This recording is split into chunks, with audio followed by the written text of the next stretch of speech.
ጀማዓው በቴሌግራም የምታውቁት ኢትዮ አርሰናል አሁን ደግሞ በቲክታክ መጥቷል። ፈጣን መረጃዎችን አደርሳለሁ ከኔ በላይ ፈጣን መልእክት አድራሽ ላሳር ነው ብሏልና አሁንም ፎሎ እንድታረጉት ደግሞ በዚህ እንግዲህ ለነግራችሁን የመጣሁት ጀማዓው አዘጋጁም ይኸው አጠገቤ ይገኛል። እውነት ነው ምን ትላችኋል? አያ እንግዲህ ያው ሁላችሁ የምታውቁት ኢትዮ አርሰናል በቴሌግራም 400,000 ተከታዮች አፍርተናል።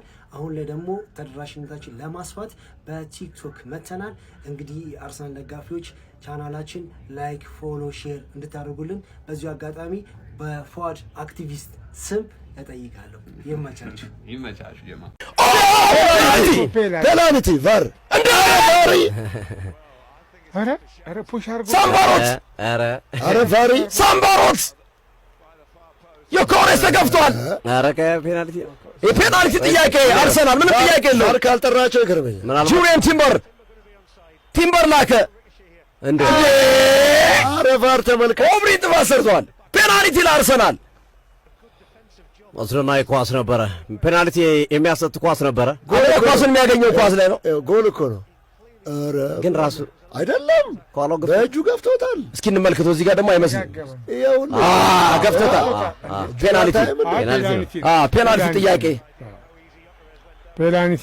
የኮሬስ ጥፋት ሰርቶብኛል በሚል ነው የማሰምቱ ነው። አልታኛው አልሰጡም። I am live right now for Everton versus league leaders Arsenal. Man City, keep that top spot warm for us. We're coming for it after we beat Everton.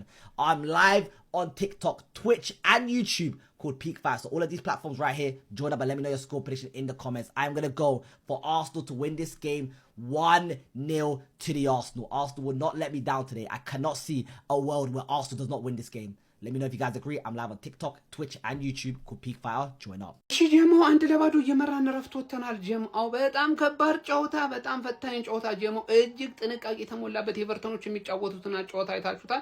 በጨዋታ ሄደው ወደ 4-5-1 እየተቀየሩ ላይ እየተጫወቱ እያየናቸው ነበር። እጅግ ኮምፓክት ናቸው። እነሱ ላይ ጎል ማስቆጠር ራሱ በጣም ከባድ የሆነበት ሲቹዌሽን አጋጥሞናል። ታዲያ በዚህ ማል ፔናልቲውን አግኝተን እንግዲህ ፔናልቲ ቴከርነቱን ደግሞ እንግዲህ ቪክቶር ዮኬሬሽ ወስዶ በአግባቡ አስቆጥሯል። ጀማው ይሄ ልጅ በደንብ ይገባዋል። በቃ ፔናልቲ ቴከር መሆን አለበት። ምክንያቱም ሰልፍ ኮንፊደንሱን በደንብ ማግኘት አለበት። ተደጋጋሚ ጎል ማስቆጠር ስላለበት ጀማው ደሞም ኃላፊነቱን ወስዶ በአግባቡ ነው ጎል ማስቆጠር የቻለው። ድንቅ ፔናልቲ ነው ያስቆጠረው ጀማው።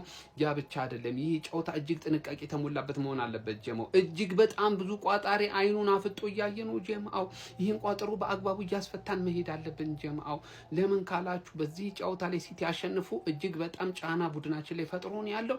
ይሄ ሁሉ ሆኖ ግን ምንም አይነት ሙከራ እስካሁን አልተደረገበትም ጀማው። ሰላማዊ በሆነ መንገድ ነገሮችን እያስኬድን ያለ ነው። በዚሁ ቀጥለን 1-2 ጎል ጨመር አድርገን ጨዋታውን ገለን ማውጣት አለብን ጀማው። ቋጠሯችሁን በደንብ አበርቱ ጀማው። እናሸንፋለን። ይመቻችሁ። 10 በዓለማችን ብዙ ደጋፊ ያላቸው እግር ኳስ ክለቦችን ደግሞ ዛሬ ላሳያችሁ። 10ኛ ላይ የምናገኘው አርሰናልን ነው። የሰሜን ለንደኑ ክለብ አርሰናል እንግዲህ 10ኛ ብዙ ወይም በርካታ በዓለም አቀፍ ደረጃ ደጋፊ ያለው ክለብ ሆኗል ማለት ነው። በርካቶች ይደግፉታል።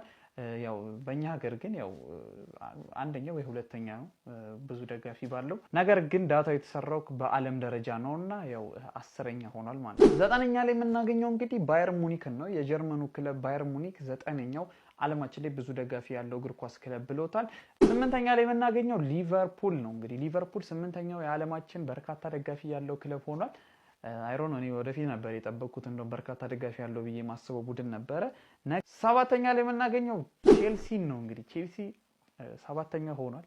ያው እኛ ሀገር በርግጥ ያው ብዙም የሚባል ደጋፊ የሌላቸው ክለቦች ተብሎ ከሚገመቱ አይነት ክለቦች አንዱ ቼልሲ ነው። ነገር ግን አሁን በርካታ የቼልሲ ደጋፊዎች በኢትዮጵያ እየበዙ ነው። ከአርሰናል በልጦ 7ኛው በርካታ ደጋፊ ያለው ክለብ ሆኗል ማለት ነው። 6ኛ ላይ የምናገኘው ማንቸስተር ሲቲ ነው። ያው ማንቸስተር ሲቲ በርግጥ ያው ዓለም አቀፍም ቢሆን የቅርብ ጊዜ ደጋፊዎች ናቸው ሊደግፉት የሚችሉት። ያው የማንቸስተር ሲቲ ስኬት ከቅርብ ጊዜ ወዲህ የመጣም ስለሆነ ነው። ነገር ግን አሁን ላይ 6ኛው የዓለማችን በርካታ ደጋፊ ያለው ቡድን ተብሏል ማለት ነው። 5ኛ ላይ የምናገኘው ጁቬንቱስን ነው። የጣሊያኑ ክለብ ጁቬንቱስ 5ኛው የዓለማችን በርካታ ደጋፊ ያለው ቡድን ብሎታል። ያው 4ኛ ላይ የምናገኘው ፓሪስ ሴንት ጀርሜንን ነው። ፒኤስጂ አይሮን ነው እሱም ራሱ ደም ፒኤስጂ እዚህ እንደገባ ግን ዓለማችን ላይ በርካታ ሰዎች ይደግፉታል ተብሎ 4ኛው ብዙ ደጋፊ ያለው ቡድን ተብሏል። 3ኛው በዓለማችን በርካታ ደጋፊ ያለው ተብሎ የሚታሰበው ቡድን ማንቸስተር ዩናይትድ ያው እኛ ሀገር ላይም በርግጥ በርካታ ደጋፊ ካላቸው ክለቦች መካከል አንደኛውና ዋነኛው ነው። በርካታ የማንቸስተር ዩናይትድ ደጋፊዎች ኢትዮጵያ ውስጥ አሉ። ዓለም አቀፍ ላይም እንግዲህ በተለይ ኤዥያ አካባቢ ይገመታል በርካታ ደጋፊ ነው ያላቸው ማንቸስተር ዩናይትዶች እጅግ በጣም ትርፋማ የሚሆኑትም ወደ ኤዥያው አካባቢ ነው። ሁለተኛው በዓለማችን በርካታ ደጋፊ ያለው ቡድን ባርሴሎና ነው። ያው ባርሴሎና በእርግጥ ያው እዚህ ውስጥ የምንጠብቀው አይነት ቡድን ነው። ዓለም ላይ በደንብ ከሚደገፍ እግር ኳስ ቡድን አንዱ ባርሴሎና ነው። በርካታ ደጋፊዎች አሏቸው። በጣም እጅግ በጣም በርካታ ደጋፊ ሜዳቸው ምናምን በጣም በቱሪስት ከሚጠለቀለቁ ስቴዲየሞች መካከል አንደኛው የባርሴሎና ስቴዲየም ነውና ዓለም ላይ እጅግ በጣም ፌመስ የሆነ ቡድን ነው። ማሊያዎቹ ከዓለም ጫፍ እስከ ዓለም ጫፍ የሚሸጥ አይነት ቡድን ነው። አንደኛ የዓለማችን በርካታ ደጋፊ ያለው ቡድን ደግሞ ሪያል ማድሪድ ነው። ሪያል ማድሪድ ያው እንጠብቀዋለን ብዬ አስባለሁ። እዚህ ውስጥ ረጅም አመታትን በተለይ ረጅም እግር ኳስ ከተጀመረ ጊዜ ጀምሮ ማለት በሚቻል ሁኔታ ከስፔን ብሔራዊ ቡድን ላይ ይቀድማል ሪያል ማድሪድ በመመስረትና ረጅም አመታትን በዓለም ምርጡ ቡድን እየሆነ የመጣ ቡድን ነውና ምንም የሚያስገርም አይመስለኝም። በርካታ ደጋፊ አላቸው፣ በርካታ ሜምበር አላቸው። ማሊያቸው ራሱ በበርካታ በሚሊዮኖች የሚሸጥላቸው ክለቦች መካከል አንደኛው ሪያል ማድሪድ ነው።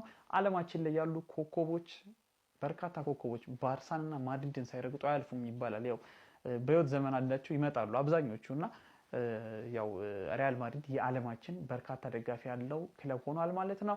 እስቲ እናንተ የማን ቀራላችሁ? ማንስ መግባት ነበረበት እዚህ ውስጥ? ኮሜንት ላይ ጻፉልኝ። እንደዚህ አይነት ስፖርታዊ መረጃዎችን ከፈለጋችሁ ደግሞ አቢሲኒያ ስፖርትን ፎሎ ማለት እንዳትረሱ።